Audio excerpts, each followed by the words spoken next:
RAILJACK, but I really love turrets, so this is going to be a bit of a weird one, but I feel like, you know, there are something that exists that kind of mean that you should probably maybe look at using turrets from time to time. Bottom line is that turrets are not particularly effective at wiping out giant hordes of enemies, especially in RAILJACK, especially since RAILJACK is super duper easy, but you know what, there is that power that still exists, so let's have a look at it. Here we are in the dry dock with the Catherine Gaza as always. So this is what we're going to be using. We're going to be using a Z-Key APOC Mark III. Now, the very reason why we're using a Z-Key APOC Mark III is because it has a whopping 30% critical chance, which is pretty damn high for a RAILJACK weapon. Most RAILJACK weapons, like my trusty Levan Castnox, only have a whopping 13% critical chance, which is kind of why I never use avionics like Predator and Section Density. But this is what we're going to be using. We're actually going to be using those two avionics. Here we have Section Density, and here we have Predator. We're also going to be using Turret Velocity Hyperstrike Polar Coil, because those are really powerful avionics for turrets as always, and we're also going to be using 3-speed avionics because why the bloody hell not. Now we're also going to be using Fiery Phoenix particle ram countermeasures, and the reason why we want to use those is because I actually don't want to be using too many avionics that can do a lot of damage. Particle ram is just only there in case we actually need it. Otherwise, I do have someone else in the team who's going to be going about doing their own things. And because we're using turrets a whole lot, we're going to be using Death Blossoms and Battle Stations. These are two avionics that I haven't used in a very long time. So we're going to be dropping those on extremely quickly right at the start of our mission. So here we are at Guyam Point with, of course, our fighters in that level. So, Particle Ram, Fiery Phoenix, Death Blossom Battle Stations, let's go. We're basically firing constantly because Death Blossoms is out, and we're going to be doing even more damage because Battle Stations is active. This is probably the best and only time to be using these two avionics because why the bloody hell not? These are really powerful. I accidentally activated the tactical menu by accident. That's unfortunate, but and with my allies seemingly sticking to good old-fashioned measure, it means that the ships are even slower than usual. That kind of means that killing them is going to be even faster. It appears that Death Blossom Battle Stations is no longer active. That's really unfortunate. But as you can see, in a matter of seconds, we basically wiped out 16 ships using only the turret.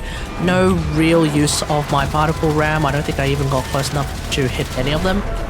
And now we're just doing the general things when it comes to using the turret. The APOC, of course, being able to do both plasma and tear damage, it means that we're able to use both plasma procs and particle procs. But what we're going to find out is that that's not going to ultimately mean a whole lot.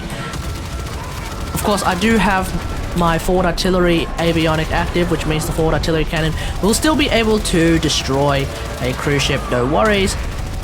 But without that forward artillery, I have actually tried this before, it's not actually going to do enough damage. Looks like my ally has decided to jump on the forward artillery cannon. That's really good.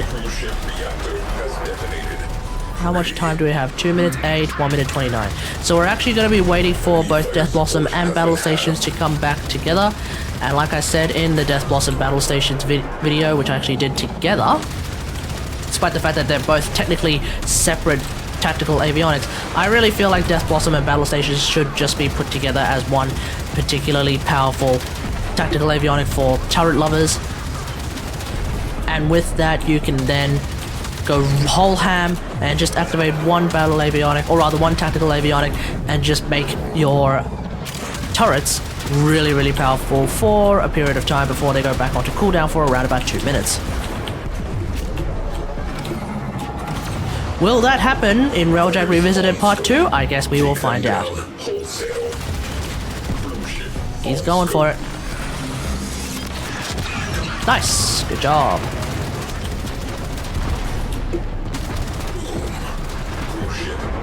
But as you can see, even just like random stray shots from my Z-Key APOC rather, it's doing a lot of damage. We're basically 2-tapping or 3-tapping these guys more or less.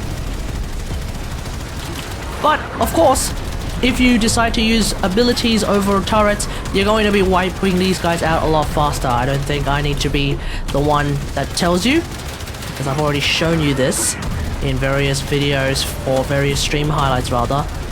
Because of course this is a Guyam Point. But you know what, for this kind of video, like I said, that's not what we're doing. We are actually just doing some turret action. For those of us who love that turret love, for those of us who want our ship to be like the Millennium Falcon, where the main weapon is in fact the turrets themselves, don't get cocky, kid, because that's what's going to happen. Oh, he wants to go for it.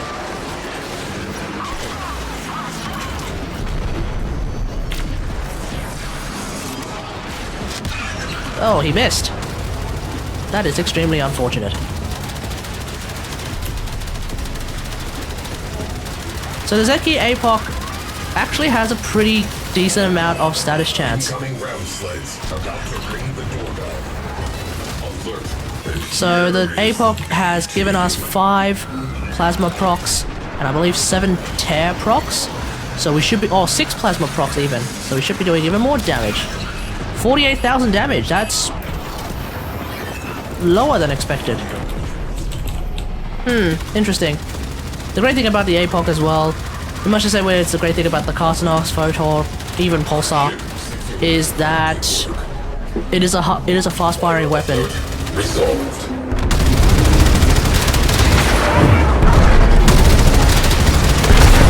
So that is the power of the turret if you really love using turrets, using a build like this for those of us who really love turrets. Let me know what you think about all of this in the comments below. Are you someone who much prefers to just use turrets instead of using abilities? Let me know in the comments. Otherwise, hope you guys enjoyed this. If you like this video, hit that like button, subscribe for more Warframe content, and until next time, I'll see you guys later. Thanks for watching.